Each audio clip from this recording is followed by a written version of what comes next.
I was blessed to be raised by parents that taught us at an early age that it wasn't an obligation, it was a privilege to be able to tithe and to give back and do good deeds. And that carried with me from an early age, and then fast forward to go to work for a bank. And I was blessed to go to work for a bank whose values very much mirrored my own. And in those core values included that a company does well by doing good. So really, by doing good deeds and doing good things and giving back to the community, you get much more back than you could ever give. And it's really a privilege to do that. I've known Glenn pretty much all of my adult life. For over 30 years, we've been associates and partners working together in the banking business. If you could pick a brother or a next door neighbor, Glenn Godkin would be your first draft choice. Glenn has that unique ability to have interpersonal skills on steroids.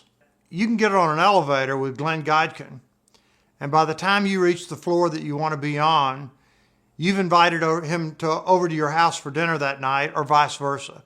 I tried to reflect on all the different ways in which Glenn has given back to the community. And you know, they're interwoven throughout so many aspects of what's going on in Houston.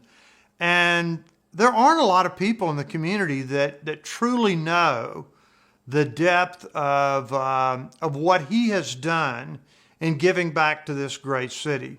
You know, it's not at all surprising to me the role that Glenn has played with the H.E.A.R.T program.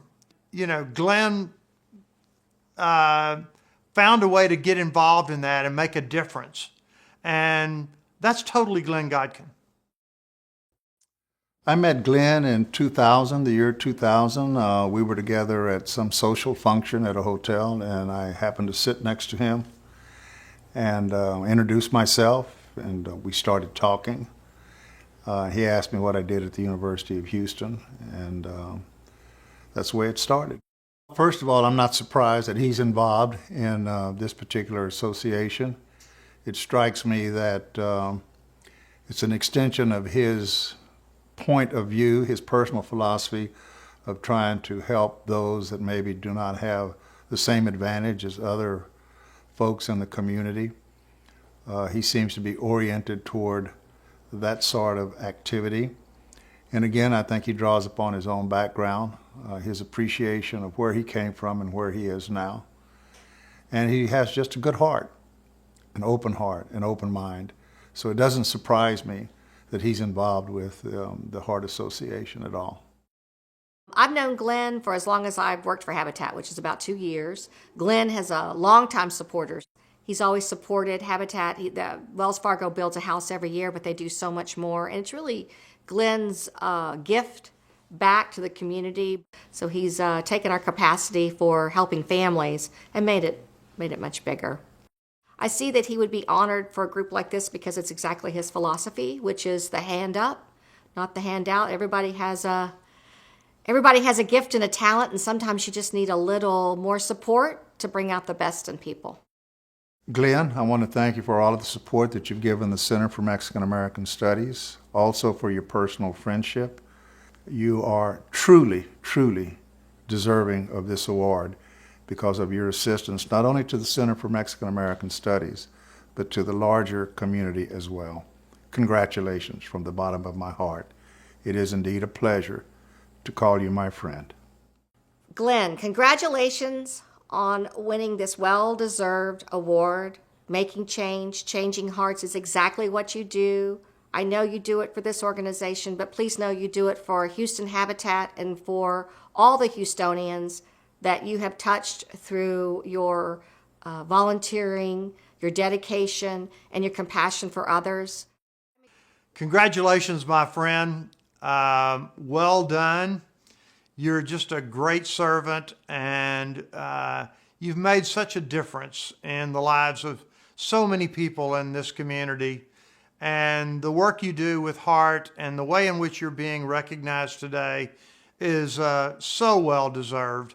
I love you. All the best to you and Joanne and your family. You know what's remarkable about H.E.A.R.T?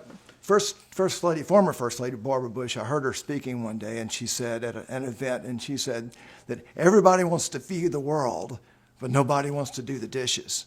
The folks at H.E.A.R.T are out there doing the dishes. You know, we can all write checks. That's the easy part. We've all got great businesses. We've been very successful. Writing the check is the folks at H.E.A.R.T, my friend at H.E.A.R.T, they're out there every single day. They get there early and they stay late, and they're doing the dishes. And I really admire that about those folks. You go out to the H.E.A.R.T facility, or you see them making pizza at the ball game, and it's obvious that they absolutely love what they do. They're so grateful to have this job.